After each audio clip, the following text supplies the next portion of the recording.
A paz do Senhor a todos, seguidores do canal Presbítero Isaías Gonçalves. Estamos aqui para dar continuidade ao nosso curso de escatologia. Nós estamos na nossa quarta aula. Primeira aula nós falamos sobre os sinais da vinda de Cristo. Segunda aula nós falamos sobre o arrebatamento. Depois falamos sobre a grande tribulação. E desta vez nós estamos aqui para falar sobre o Tribunal de Cristo. O Tribunal de Cristo é um assunto que gera bastante polêmica e algumas controvérsias dentro do estudo da escatologia. E a escatologia, como todos sabem, é o tratado ou o estudo das últimas coisas. E há algumas dúvidas que às vezes surgem quando vamos falar sobre esse assunto. Tribunal de Cristo. Eu trago aqui nesse primeiro slide, então, as principais características do Tribunal de Cristo, quando acontecerá, em que momento histórico irá acontecer este fato. A primeira característica do Tribunal de Cristo é que ele acontecerá no céu, simultaneamente com as bodas do Cordeiro e após o arrebatamento da igreja. Enquanto o mundo vive a grande tribulação, o advento do anticristo, da besta e do próprio Satanás na terra, abrindo a grande tribulação, a igreja foi arrebatada antes, como nós falamos já na aula sobre a grande tribulação, a igreja foi arrebatada. Enquanto o mundo vive o período da grande tribulação, a igreja que foi arrebatada, ela vai para as bodas do Cordeiro. A Bíblia não deixa muito claro, e como sempre nós gostamos de falar, que a verdadeira teologia, quando a Bíblia se cala, é o momento em que a teologia deve se calar também. A teologia ela não vive de achismo, ela vive do que a Bíblia fala, né? A sua base teológica é a Bíblia. Então a Bíblia ela não diferencia se o tribunal de Cristo irá acontecer antes, durante ou depois das bodas do Cordeiro. Mas antes ou depois, antes ou durante, né? Ela não tipifica isso, não deixa claro se vai acontecer antes ou durante as bodas do Cordeiro. Mas o fato é que vai acontecer após o arrebatamento da igreja e nos céus. Né? Acontecerá no céu o tribunal de Cristo. Será um momento em que as obras realizadas aqui na terra serão provadas no fogo. É preciso entender que o tribunal de Cristo, só quem enfrentará o tribunal de Cristo são os vencedores, aqueles que foram arrebatados. É no tribunal de Cristo em que serão provadas pelo fogo todas as obras que nós realizamos aqui na terra. A intenção destas obras. Mas, digamos que quem perde no tribunal de Cristo, ele não perde, ele apenas não recebe o seu galardão. Ele não vai ser lançado no inferno, ele não vai voltar para a grande tribulação, não. Ele apenas não será premiado, coroado ou galardoado, né, com o termo que nós vamos usar. Todos que passarem por este tribunal são vencedores. Então nós precisamos deixar claro isso. Não podemos confundir também o tribunal de Cristo com o trono branco, com o grande trono branco. Quem enfrentar o trono branco são os que perderam, são aqueles que vão ser condenados ao inferno. Ficarão notório no tribunal de Cristo as motivações das nossas obras. Todas aquelas obras que nós realizamos aqui na terra, elas vão ser passadas pelo fogo. Daqui a pouco nós vamos ver os textos que tipificam ou dão sustentação bíblica para isso que nós estamos falando. Mas todas as nossas obras elas vão ser passadas no fogo E ali, depois de provadas, ficará notório no tribunal de Cristo as intenções dos corações. Neste tribunal serão julgadas as obras dos salvos que foram praticadas na terra, a fim de que recebam ou não o galardão. Tudo aquilo que nós fizemos para Deus aqui na terra tem uma recompensa. Todos nós seremos recompensados por tudo aquilo que nós fizemos aqui na terra, desde que, passadas essas obras pelo fogo, elas se tornem alguns elementos consistentes, que nós vamos falar logo em seguida. João, quando teve a revelação apocalíptica, capítulo 22 e verso 12 vai dizer que eis que cedo venho, o próprio Jesus está dizendo, e o meu galardão está comigo, para dar a cada um segundo a sua obra. São as fundamentações bíblicas para o tribunal de Cristo.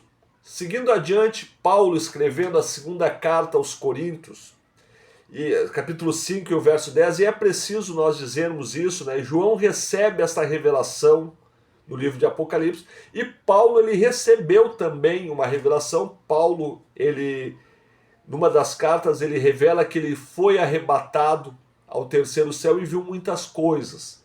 Alguma delas ele escreveu às igrejas, outras não, mas tudo que está relacionado à revelação, à escatologia paulina, ele recebeu durante este arrebatamento ao terceiro céu. Então, quando ele está escrevendo a carta, a segunda carta aos Coríntios, no capítulo 5 e o verso 10, uma carta muito mais esperançosa do que a primeira carta, ele vai dizer assim: porque todos devemos comparecer ante o tribunal de Cristo, para que cada um receba segundo o que tiver feito por meio do corpo, ou bem ou mal. Essa palavra mal aqui, ela não está se referindo a pecado. Pecado não entra no céu. Ele está falando de intenção de coração.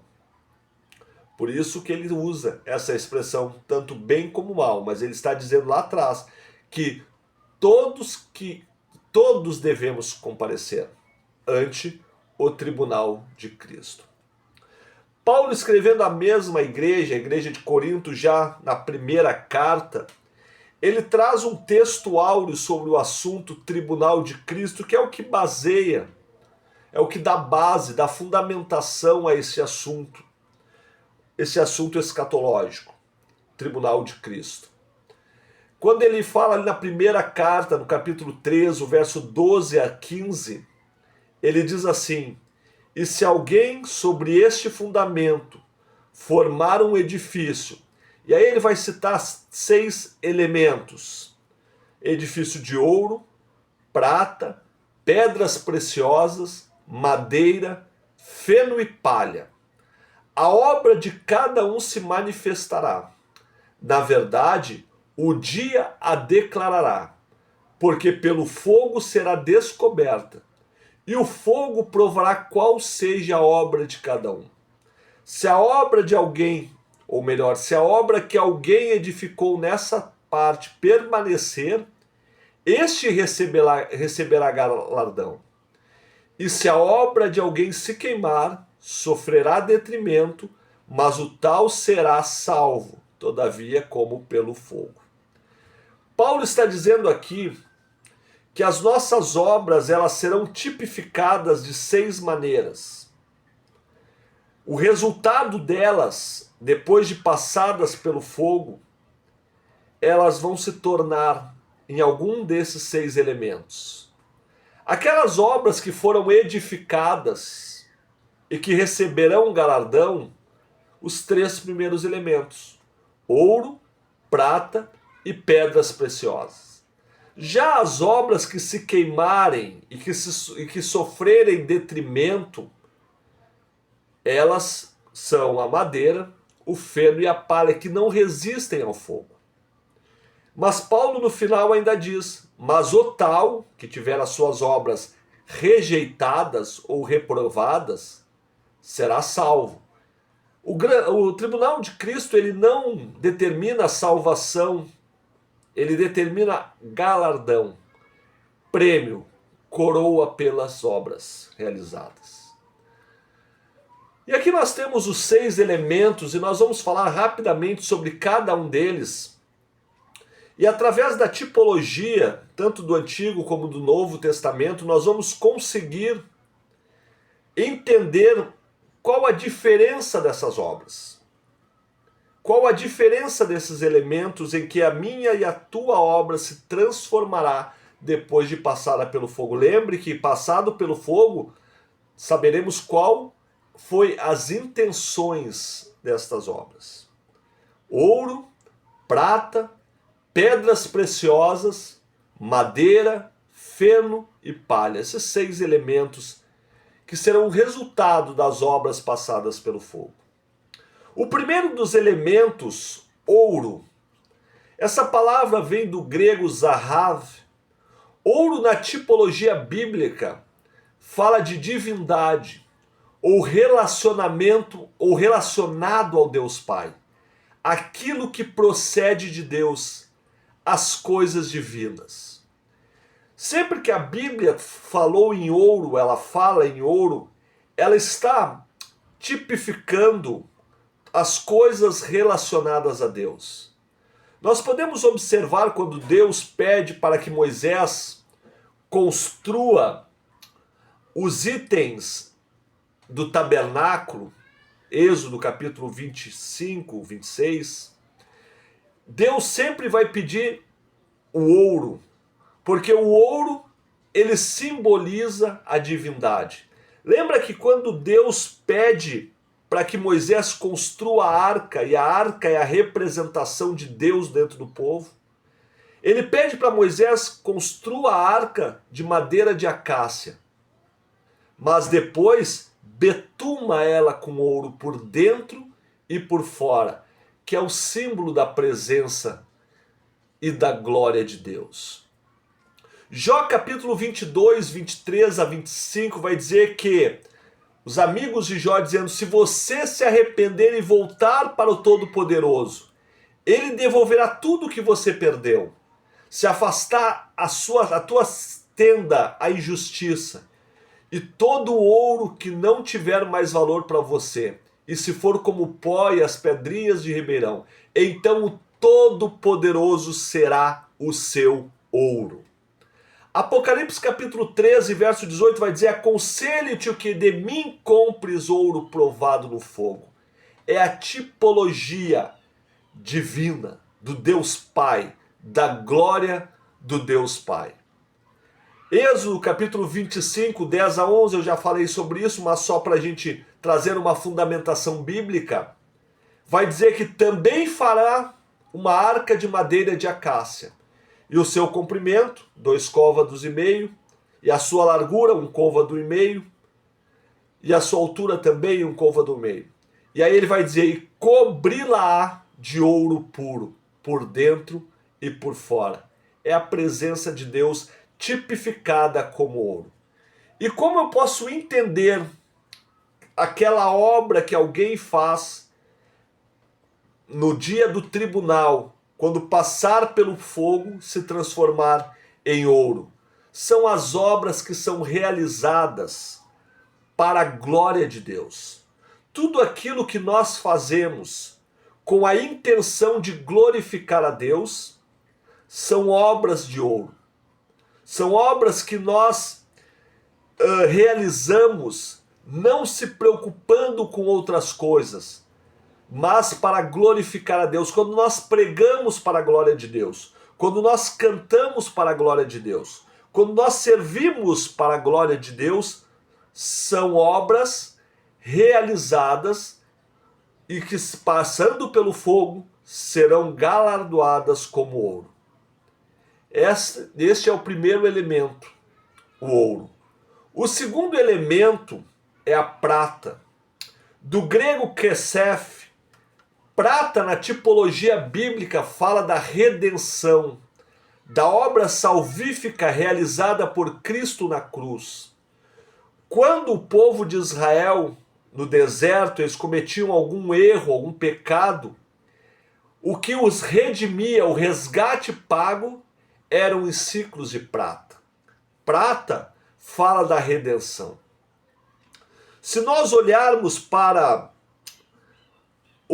as colunas que separavam, onde ia o véu do templo, onde separava o lugar santo do lugar santíssimo, essas torres elas eram de madeira de acácia, cobertas de ouro, então eram divinas, e tocavam a terra. Mas antes de tocar a terra havia uma sapata de prata, simbolizando que a divindade ela só pode tocar a humanidade se houver passado pela redenção. O Redentor. Paulo, quando escreve a sua primeira carta, capítulo 1 e verso 18, vai dizer assim: sabendo que não foi com coisas corruptíveis como a prata e ouro que fosse resgatado. Ele está falando de resgate. O que resgatava era a prata. O próprio Jesus, ele foi vendido por 30 moedas de prata, o nosso Redentor. Paulo, escrevendo aos Coríntios, fala no capítulo 6 e verso 20, ele vai dizer: porque fostes comprados por bom preço. Glorificai, pois, a Deus no vosso corpo e vosso espírito, os quais pertencem a Deus. E que preço foi esse? Foi a cruz, foi o sangue. Antes era com prata, agora foi com sangue. Mateus capítulo 26 e o verso 15, dando fundamentação bíblica para aquilo que eu falei a respeito de Jesus ter sido vendido por 30 moedas de prata, e disse: que me quereis dar? E eu vou-lhe entregarei. Palavras de Judas. E eles disseram: pesaram 30 moedas de prata e entregaram para que Judas entregasse o Salvador. Então, sempre que a Bíblia vai falar em prata, ela está falando de redenção. E como eu posso entender quando as minhas obras passarem pelo fogo e serem tipificadas através da prata? O que quer dizer que as minhas obras foram realizadas? Podemos entender a partir da simbologia bíblica a respeito da prata que estas obras serão galardoadas por todo o trabalho que foi realizado pelos crentes para a divulgação da redenção da humanidade por Cristo. Neste caso, todo o trabalho evangelístico, todo o trabalho missionário, quando apresentamos Jesus como Redentor, quando nós temos esse foco, as nossas obras são obras de prata.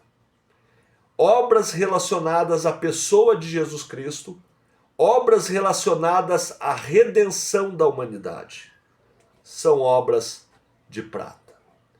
Ainda mais dos elementos que passarão pelo fogo e se manterão, não se queimarão, né? As pedras preciosas. As pedras preciosas mencionadas na Bíblia fala geralmente do diamante, e a Halom e o Shamir. Essas são as duas pedras preciosas mais mencionadas no Antigo Testamento. Gênesis capítulo 24, quando Eliezer, que é símbolo do Espírito Santo, ele vai buscar Rebeca, que é símbolo da igreja, ao comando de Abraão, que simboliza o Deus Pai. Ele vai buscar Rebeca para Isaac, que é o símbolo de Cristo. Ele levou para ela ornamentos, pedras preciosas para enfeitar a noiva. Pedras preciosas são símbolos do Espírito Santo ou da glória de Cristo no crente. O que nós podemos entender com isso? Que as obras que se transformarão, ou que serão tipificadas, melhor dizendo, em pedras preciosas, são todas aquelas obras que nós realizamos para adornar a Igreja de Cristo. São obras relacionadas ao Espírito Santo. Toda pregação que edifica, que ensina a igreja, ou que traz um sentimento de buscar os dons celestiais que ornamentam esta igreja, elas estão relacionadas a pedras preciosas. João capítulo 17, 22 vai dizer: e dei-lhes a glória que a mim me destes. O que é essa glória? É ornamento. É ornamento, uma igreja ornamentada, uma igreja embelezada. E ela é embelezada de que forma? Através dos dons espirituais, através de uma edificação, através de um ensino da fé genuína. Isso só ornamenta a igreja. E quem é responsável por essas obras, quem tem esse sentimento, as suas obras serão como pedras preciosas. Esses são os três elementos que, passados pelo fogo, subsistirão. O ouro, tipificando Deus Pai, a glória do Deus Pai. A prata, tipificando a redenção da igreja através de Cristo. E as pedras preciosas, tipificando o ornamento, o Espírito Santo que embeleza esta noiva para o encontro com o Senhor. Mas existem algumas obras, e nós já falamos sobre isso, que não passarão pelo fogo, que não subsistirão ao fogo. 1 Coríntios capítulo 13, o verso 15 diz assim: se a obra de alguém se queimar, sofrerá detrimento, mas o tal será salvo, todavia, como pelo fogo. E quais são esses três elementos em que se tipificam obras que, passadas pelo fogo, sofrem detrimento? A primeira dela é a obra de madeira. Na tipologia bíblica, madeira fala da natureza humana. Paulo dizendo aos Coríntios, capítulo 10 e o verso 31, portanto, quer comais, quer bebais, ou façais outra coisa, fazei tudo para a glória de Deus. As obras de madeira, elas falam da natureza humana. É toda aquela obra que é realizada não para a glória de Deus, mas para a glória do homem. Para envaidecimento do homem, para enaltecer o homem e não a Deus. São obras que são realizadas para a vanglória ou para a exaltação humana, quando o objetivo é a glória do homem e não a do Senhor. Paulo entendeu muito bem essa questão, tanto que em Atos capítulo 20, o verso 24, Lucas escrevendo sobre Paulo, ele está parafraseando Paulo, ele está registrando algo que Paulo falava. Paulo vai dizer assim: porque em nada tenho a minha vida por preciosa, contanto que cumpra com alegria a minha carreira e o ministério que recebi do Senhor Jesus para dar testemunho do evangelho da graça de Deus. Paulo entendia que a glória não era dele, era do Senhor. E todos aqueles que realizam obras para se vangloriar, para se enaltecer, para tornar o seu nome grande, a sua obra é semelhante à madeira. Ela vai passar pelo fogo e o fogo vai a consumir. Há quem trabalhe muito na igreja, mas para Deus não faz nada. Faz para si, faz para ser reconhecido. Esta pessoa, ela poderá até ser salvo pela graça de Deus, ela aceitou a Cristo, ela buscou santidade, mas quando fala de obras, ela pensou mais em si do que em Deus. Então ela estará no plano de salvação, ela estará salva no arrebatamento, porém, quando as suas obras passarem pelo fogo, o fogo vai mostrar a intenção das suas obras, e as intenções não foram boas. O quinto elemento, o segundo que irá se corromper, é o feno. O feno são obras aparentes, mas sem consistência, sem vida, tais como erva seca. Elas têm até um nascimento, estas obras, mas logo elas perdem consistência. O profeta Isaías, capítulo 15, o verso 6, vai dizer: porque as águas de Ninrim serão pura assolação, porque já secou o feno. e acabou a erva. O feno, ele acaba, ele seca, assim como as obras de algumas pessoas. Seca-se a erva e cai a flor, porém a palavra do nosso Deus subsiste eternamente. O próprio Isaías, falando de novo, capítulo 40 e verso 8, ele vai falar de feno ou de erva que seca. São estas obras que são realizadas por um tempo, mas não tem consistência nenhuma. São aqueles que realizam obras sem consistência, que pode até durar um tempo, porém logo perecem. Muitos realizam obras sem fundamentação bíblica, e essas serão consumidas pelo fogo. Aqueles que falam qualquer coisa sem responsabilidade com a palavra, aqueles que não usam uma fundamentação bíblica, uma boa exegese para suas pregações, não por ignorância, mas por má intenção, para que o seu ministério siga adiante, mas lembra que é uma obra semelhante ao feno, que logo seca, que logo acaba. O último dos elementos é a palha, muito semelhante ao feno. A palha, a sua principal característica é a fraqueza e a falta de força. São obras que começam com certa força, porém vão perdendo força até serem extinguidas. São inconstantes, são levadas facilmente pelo vento. É aquela obra que não tem aquela consistência, com aquele entendimento. Qualquer vento de doutrina leva ela. Essas são obras que serão semelhantes à palha. Não são assim os ímpios, olha o que o texto vai dizer, mas são como a palha que o vento leva. Então aqui eu apresentei 6 elementos que estarão presentes no tribunal de Cristo. O tribunal de Cristo, que tem como intenção dar galardão àqueles que realizaram uma obra para Deus.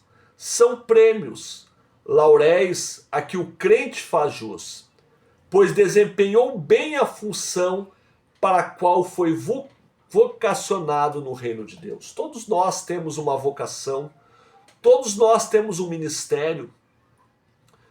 Cuidamos para realizar este ministério com intenções boas, para que um dia podemos ser galardoados, que as nossas obras elas possam ser semelhante ao ouro, semelhante à prata ou pedras preciosas, para que quando passarmos pelo tribunal de Cristo, nossas obras passarão pelo fogo. O fogo é o símbolo do Espírito Santo, né?